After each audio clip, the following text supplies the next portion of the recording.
In a world where gender norms are constantly being challenged, Kavita Ramakrishnappa's book offers a thought-provoking exploration of the barriers and biases that women face in leadership roles. The title itself is a powerful statement, one that is sure to ignite discussions and inspire change. So without further ado, I invite Kavita Ramakrishnappa and Sunil Kumar to come to the stage and unveil the poster. Okay.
Now I request both of you to dive into discussion as to what the book is all about. Thank you.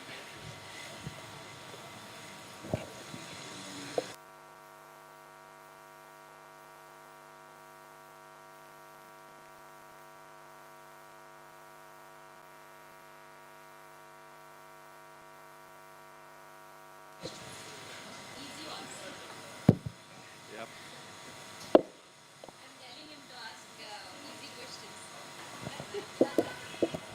Am I audible properly? First of all, let's have a huge round of applause for Kavita and her book.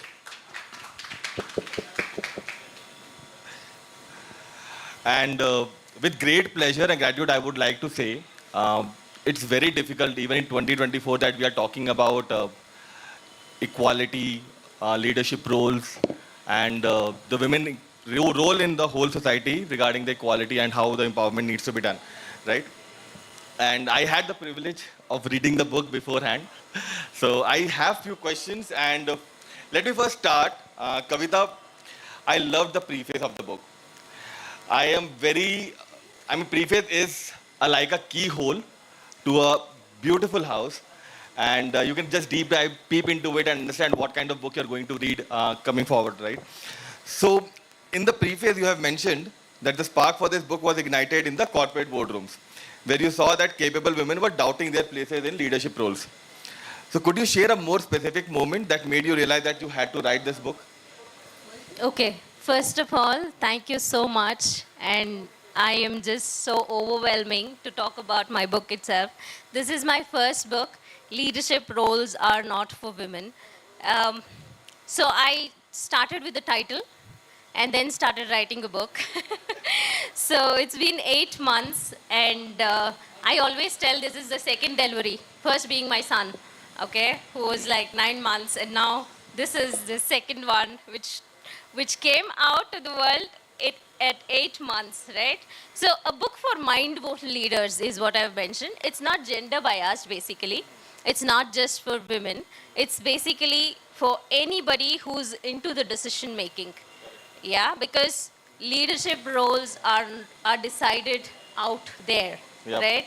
So you talked about the specific, preface, which really, made you came up with this question, Yep. basically. So can you repeat the question? So in the preface, you have mentioned that the very idea or the spark of this book, right, came from the corporate boardroom where you have seen that women were doubting their places in leadership roles. So do you have some specific moment from your past where you have seen this happening? Yeah, definitely, because women usually, what we do is whenever we are in the conference rooms, we don't just speak out. Why? Because we fear being judged. We fear being, um, you know, labeled as aggressive. We are feared being um, labeled with different names, like bossy, I've heard that enough actually. So when a man does the same thing, or he raises his voice, or he talks about it, it is assertive. But when women talk about it, they say it's aggressive, right? So that's been the norms, and people have accepted it over the period of time. So that ignited, to be honest. Brilliant, brilliant. I think, see, these labels, these societies, over time, um, normally, right, what we try to do is try to remove the as many labels as possible from us, right, and find our place in the society. And I think that this book was able to do it in some form. While reading the book, I understood a lot of things. There are a lot of quotable lines in the book. First of all, congratulations for that. I really loved that part. If you would have seen my book, I would have highlighted everything going forward. In the first chapter, you describe that the situation where a male colleague was allowed to bypass your authority, right? And it was mentioned that if that teammate comes under you, he or she will not be properly working properly, right? So how does it happen? And what are the different scenarios in a similar way? How do somebody bypass authority for women specifically? This being one of the incidents which has happened to you. Any other such incident which has happened where somebody tried to bypass the authority of a women leader in specific? Yeah, definitely, because I feel that's the norm. They've accepted it for some reasons. And what I believe is the senior leadership shouldn't allow this to happen. It shouldn't be a gender bias, basically. That is something I'm stressing over on this book. Yeah. Irrespective of whether you are a woman or a man, if at all, if the team or the person is working in your team, he should be reporting to you. He should be, he shouldn't be allowed to bypass. Correct. Right? Correct. Yeah. Yeah. So, in general, when you see this happening in the specifically in the corporate, I mean, in 2024 also we are still talking about it because it's still happening, right? People have evolved over time, but do you still see that inherently we have this thing in our minds that okay, if there's a women leader, will not be that assertive, that authoritative? Is it inherent, or people are, I mean, they just go on, right? Even in these times where people are still talking about it a lot and it's still gaining pace. Do you still think it's inherent, or people are just trying to,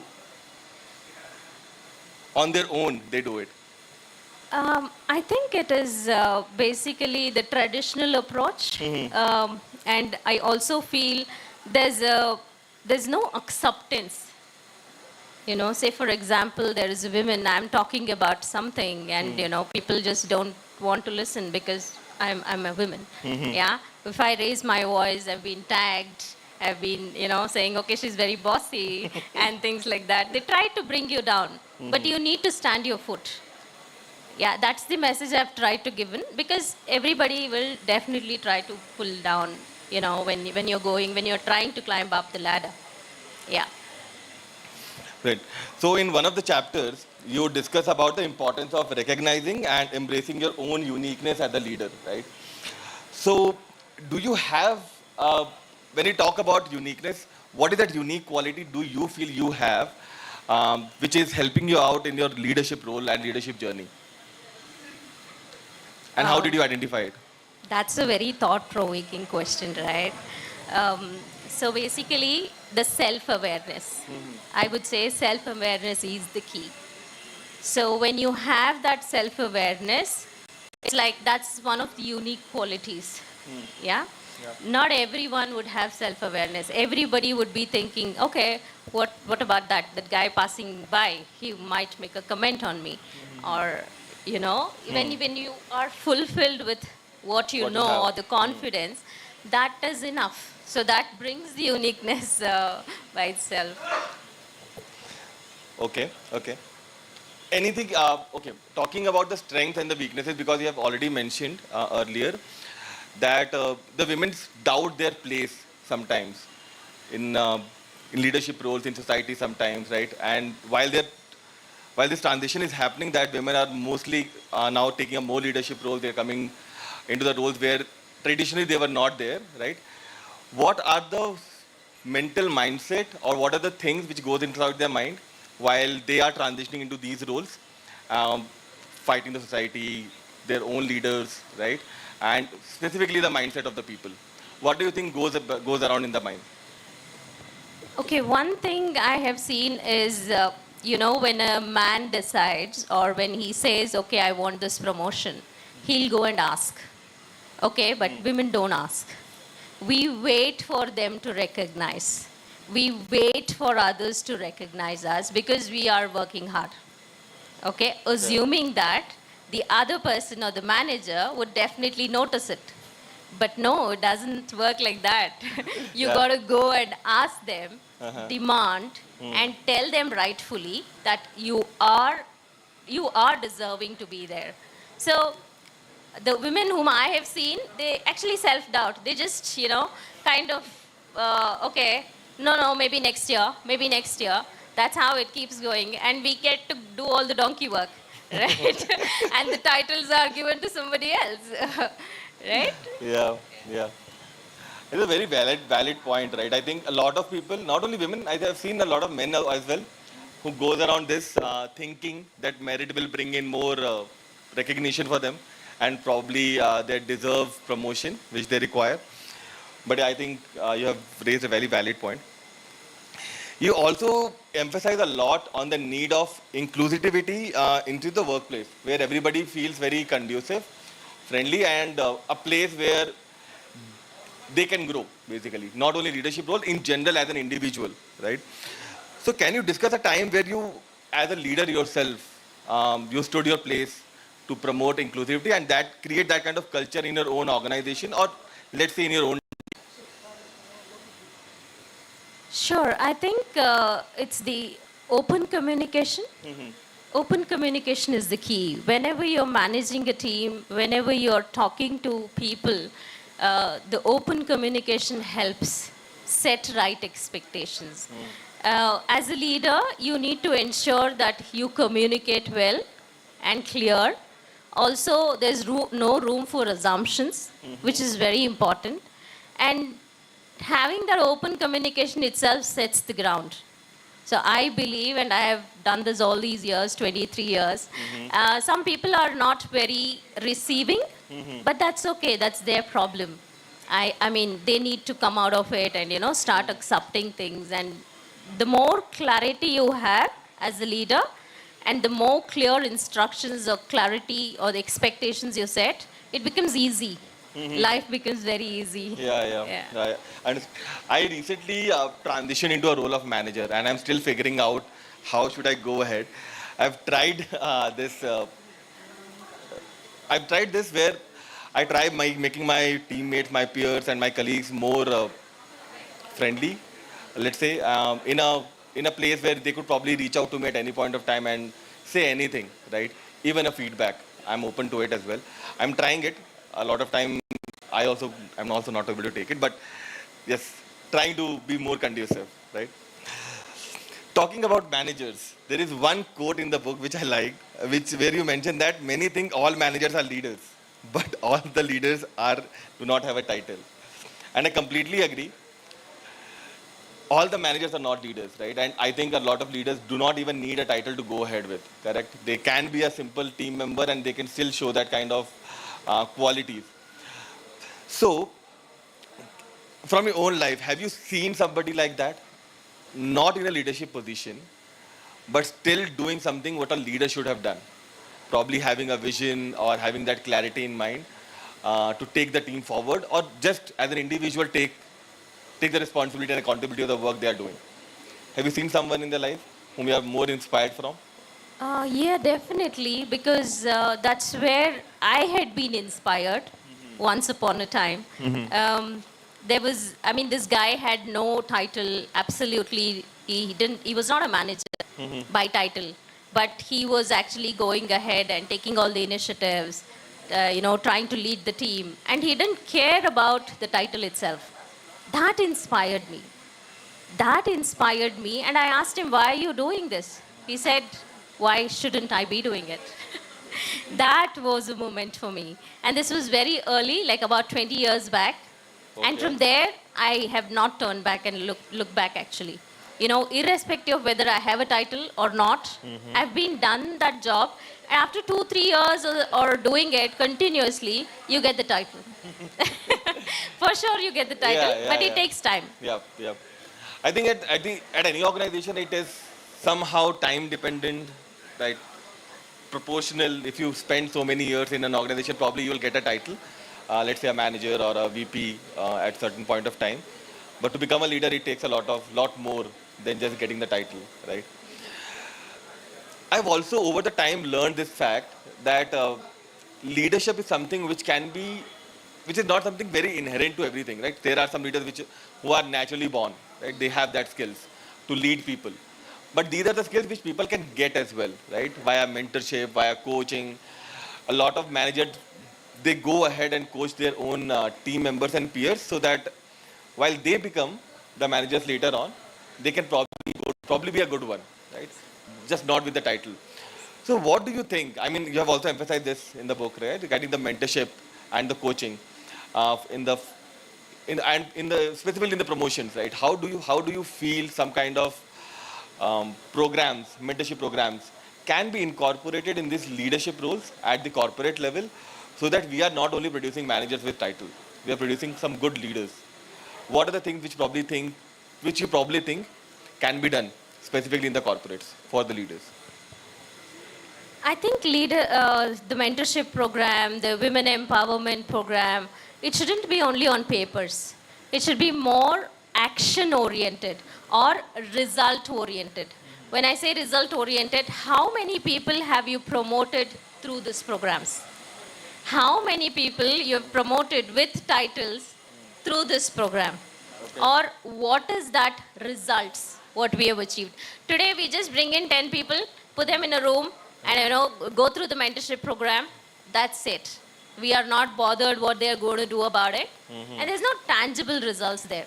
So leadership team or the senior leadership team should actually look at things where there is a tangible results, and also why they have started these programs in the first place. It shouldn't be just the motion, just to click, do the check in the box. That shouldn't be the efforts which has been actually. So I say lead with the heart, yeah, and work with the mind. Correct, correct. So that has been my mantra always.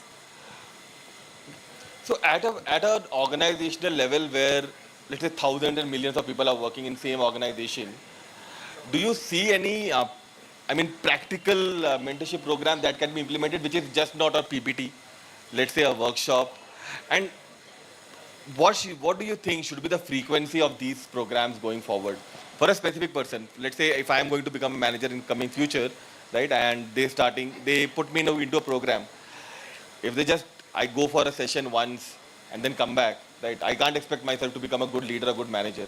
So what do you think should be a good frequency where these programs should be done for a specific team member? And when you talk about result orientation, how these results can be ranked, or let's say on the pointer based, quantitized at the end of the day? See, I always say the mentors pick the mentees. It shouldn't be the other way around. Correct. Yeah? Yeah. So I see potential, okay? I pick up my mentee, and there won't be qualified or check in the box or, rate them 1 to 10. No, there's nothing, because mentorship is a lifelong. Agreed. It shouldn't be 10 weeks, 12 weeks. It's not, it's the skill for life we are learning, right? So I have my mentor whom I am in touch with for 20 years now. Okay. So it's basically not just a program which ends in a specific duration, is what I'm trying to emphasize here. Because today we are running programs, okay, that would be more of a communication skills. That could be more of, confidence building skills. Okay, how are you going to lead? Because in your team, you would have 20 people with 20 mindsets. Yeah? Agreed. One size doesn't fit everyone. So you need to learn how to tackle each of them. Yep. And again, with empathy. And also having the boundaries defined is very important. Agreed, agreed. I completely agree with this, that leadership, these skills are basically a lifelong journey. Nobody becomes a good leader in just one day, or let's say 1 year or 2 years, right? You have to keep on learning every now and then, so that you at least become a better version of a leader at the end of the day, right? I probably think this book is trying to say and discuss the same. I want to quote this. My CEO actually quoted this very recently. He said, as a leader, okay, some problems you need to survive, not solve. Yeah? So that has stuck with me for a long time now. We survive. We just find ways to survive. Correct. We don't solve it. Right? So that was a really enlightening moment for me. I pinged him. I immediately pinged him, you know. It's like I can go to anybody, CEO, his father. I mean, I just don't mind pinging anyone and say, oh, this actually stuck. And, you know, tell me more about it. He was so happy.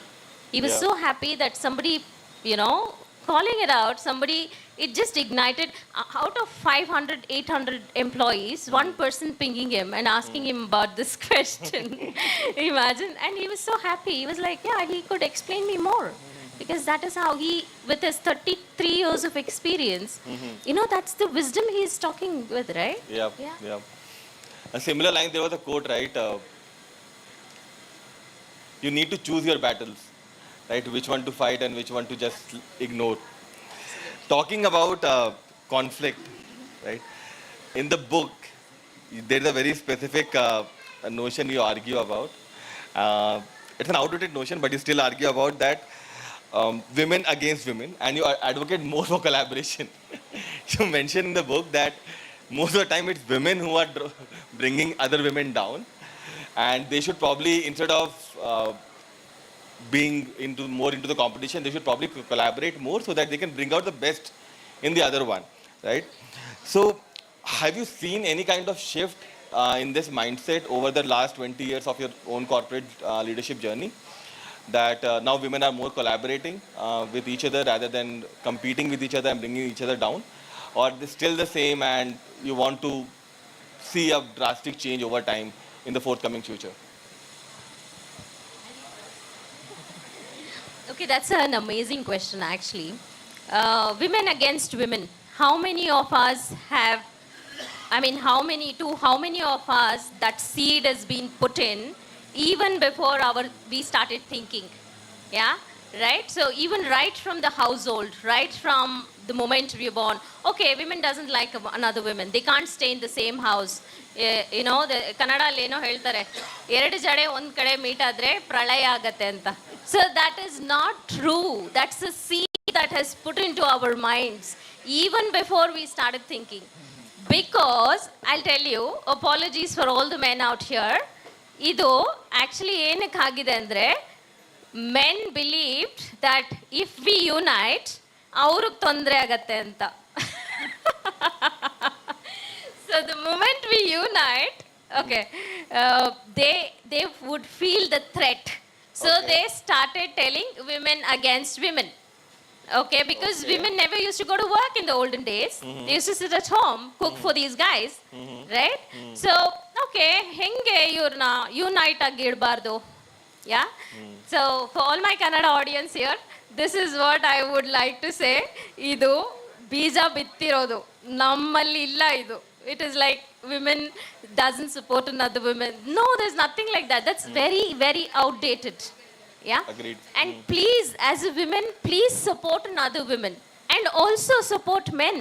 Because they deserve it as well. You know, equal opportunities is what I'm talking here. Correct. It is not just that, you know, women, we are superpower, or, you know, man doesn't have that superpower. It's not that. It's just the equal opportunities we need to create, Yeah. irrespective of the gender.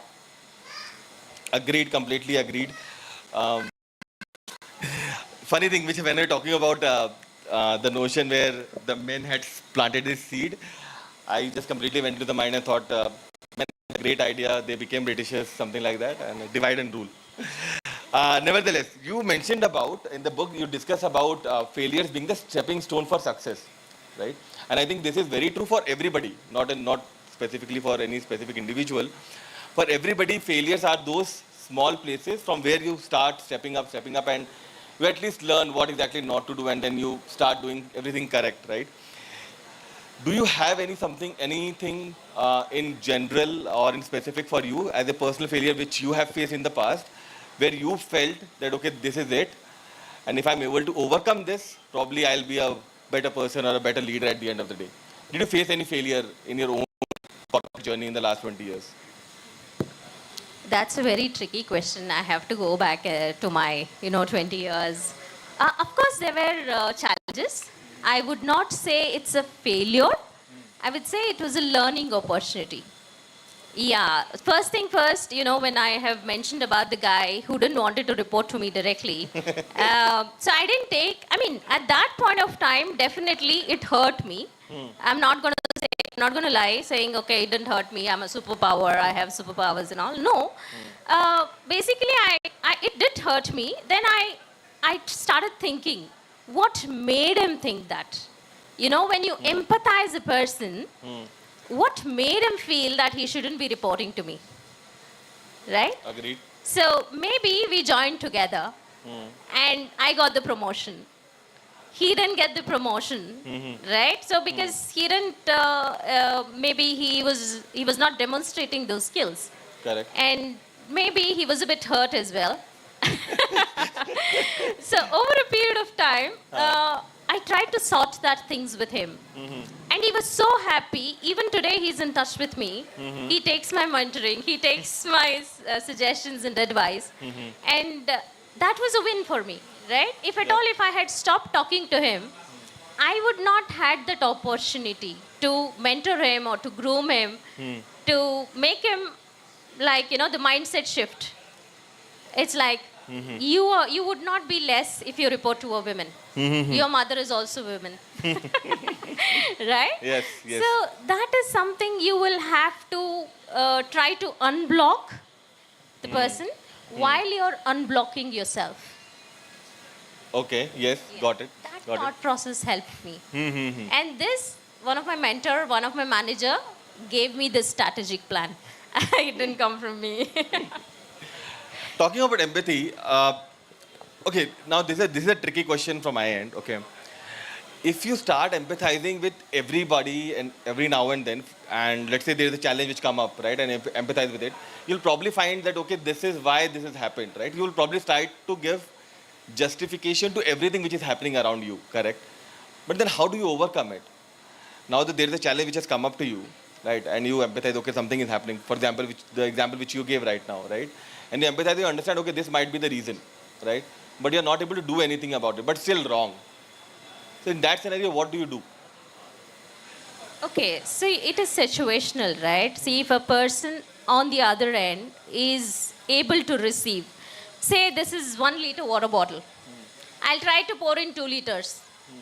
Will it fit in? No. It will overflow. Yep. So basically, the person receiving at the receiving end should definitely have that capabilities or that openness, okay, to accept things and to move on. So that is something I would stress upon. And try to make this bottle 2 liters will fit in. If you try to fill in 2 liters here to this bottle, no. Because of which we need to mentor.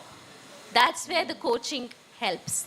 That is where this bottle, not the plastic, but yeah, I'm just generally saying, your mind or the thought process would definitely change. And that's where the mindset shift happens. So probably first unblock people's mind and then let them fly along the horizon and see where you could go. For that, you need to gain trust. Yeah, gaining trust, you can't do it in a one day. Yeah, you have to empathize first. Brilliant, brilliant. So you have also empathized upon the importance of self-worth, right? And the gender gap which you see in the leadership, okay? So what do you feel are the steps which are required to close this gap from your personal experiences, right? And also, what is the personal advice you would try to give to all the women who are aiming to break this ceiling and unblock the people's mind? Okay. Breaking the glass ceiling. I hate this word. Firstly, who created that ceiling? And that to glass. Please, we are capable for more. At least build a concrete ceiling. No, we will try to break it.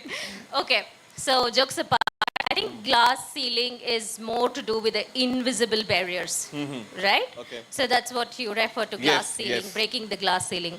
Okay, today when I look back, there were a lot of such ceilings created by the senior leadership team or, for whatever reasons, right? So in my 23 years of experience, those invisible barriers are definitely there. You got to embrace them. You got to just remove them, unblock it for yourself, okay, without the other person knowing it also.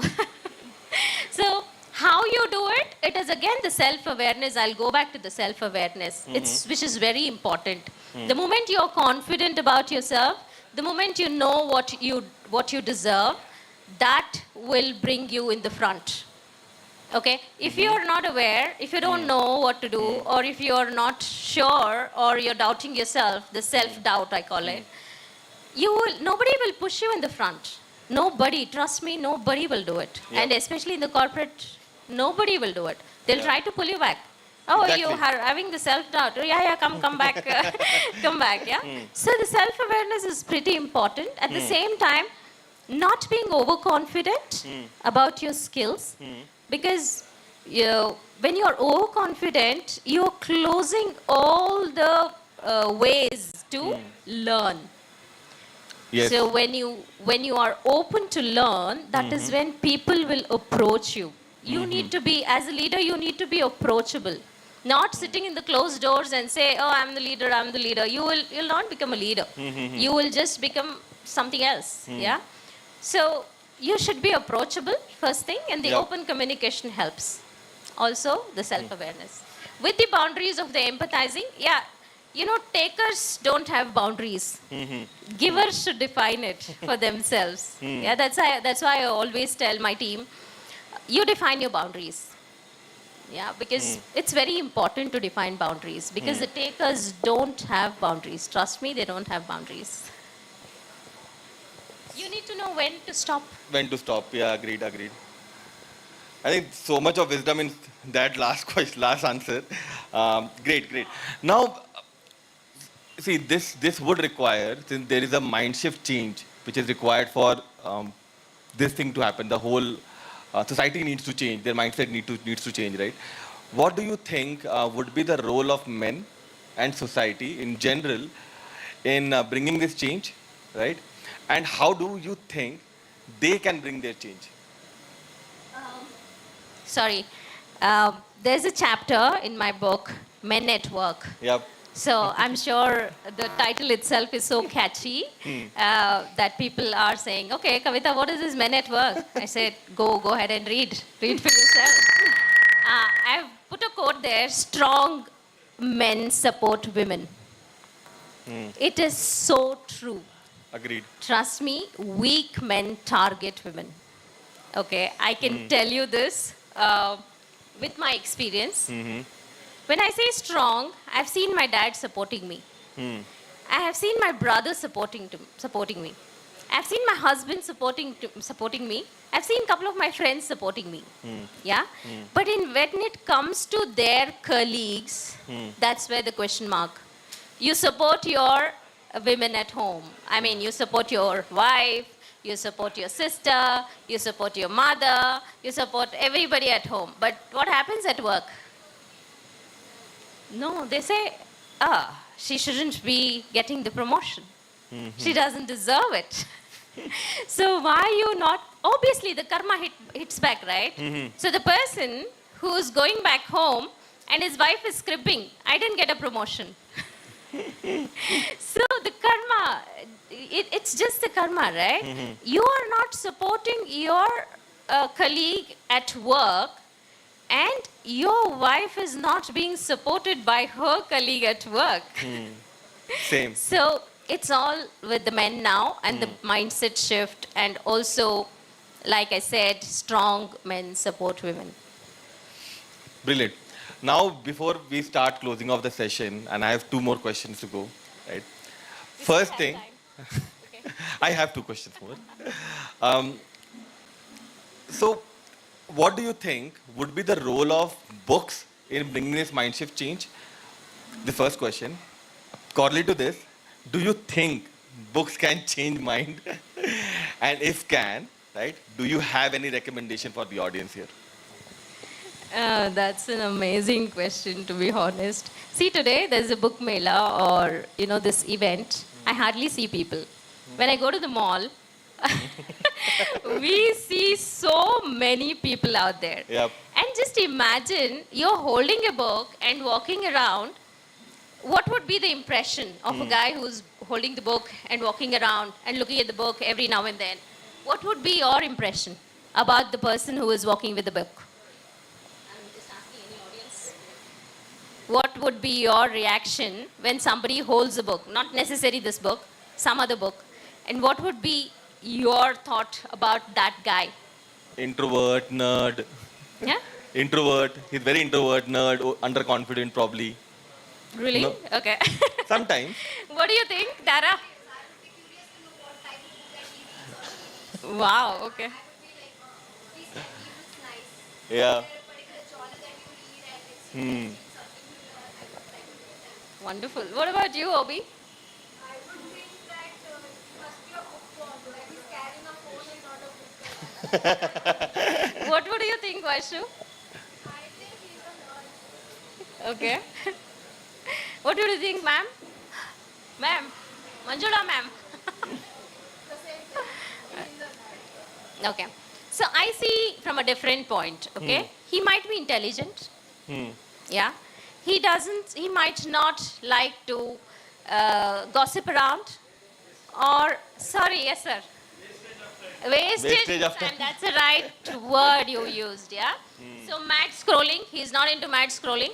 He's quite intelligent. Maybe he wants to pick up a book and read a page while he is just waiting for somebody or waiting for, something to arrive. And he is into book. Maybe he's spending time efficiently. That's how I look at it. And today, I've seen people carrying their mobiles. They don't leave their mobile even for a minute. They feel that they would have a heart attack if they don't see the mobile even for 1 minute. So, why book? Why did I write a book? That's a question for myself as well. That is a very, it was not a thought that came overnight. It was definitely, I wanted to leave behind a legacy. Today, if at all, if I ask, if there's no internet, there's no Instagram. There is no Facebook, there's no LinkedIn, there is absolutely nothing. Correct. So when there is no electricity also, you can pick up the book and read it. Read it. Okay, that made me write this book, which I feel I have done some justice to this book. At the same time, I have put in small stories about myself and the journey. I wanted to keep it very humorous also, because that's quality I have as a person. You should ask my husband how humorous I am, and you should ask my front, family and my friend, my close friend, who we share. I keep telling her soul sisters, because she's very humorous. So am I. We connected like that. So a little bit of humor, and that's why I mentioned a book for mindful leaders. I have not mentioned a book for mindful women leaders. That's the catch, right? So not everybody, the moment I released the book, everybody started saying, oh, this is for women. No, boy, this is not just for women. This is for the mindful leaders. My own friends coming up and saying, oh, this is for women. Okay, I will give it to my wife. I'll give it to my sister. Let them get motivated. I told they are already motivated. You just have to give them equal opportunities. They just need equal opportunities. We don't want any motivation. We don't want any empowerment. We absolutely have that power already. What, girls? Agreed? Yes. I completely agree with the fact that the book was very humorous. The tone was very humorous. That's what kept me hooked for 1 day, and I was able to complete the book in 1 day. This guy completed the book in 1 day. Tara, see. And I have to salute him for his patience, for going through that. Okay, this lady is something else. No, there you go. His wife, the wife is sitting right next to you.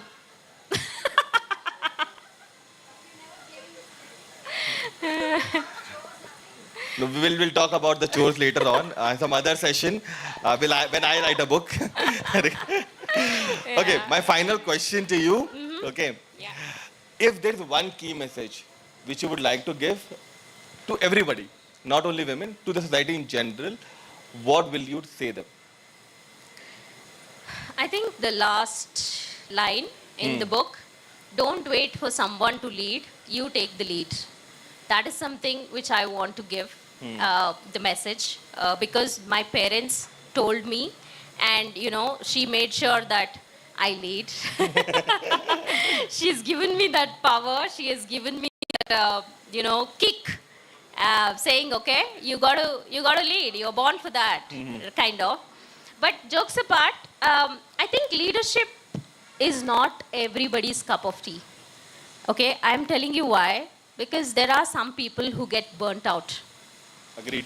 They go behind the titles. They go behind the roles. They want manager roles. They want, I've seen a couple of them who run behind the roles, but they are not able to do justice to that role.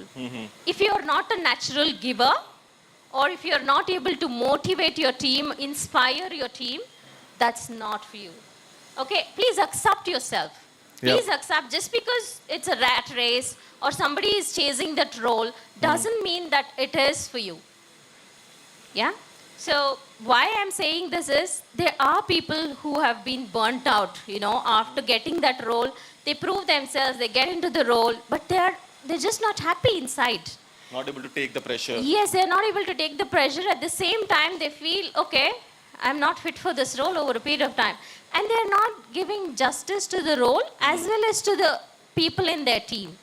You need to be like a guiding light. Yeah.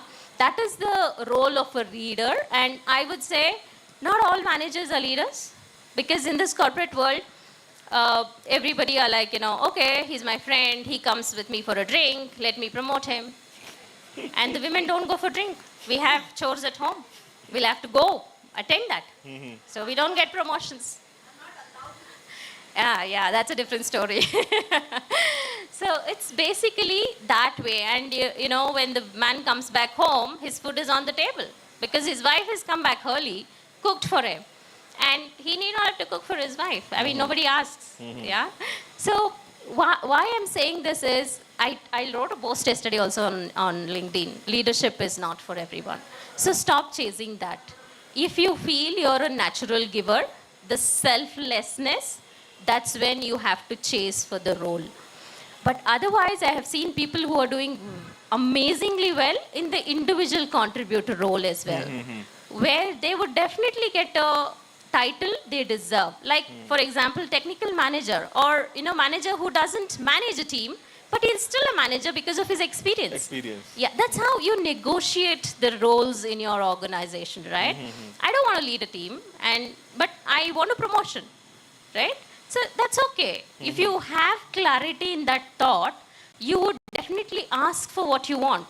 Today you go to a canteen, if there is dosa, you won't pick up dosa if you don't have intention to eat dosa.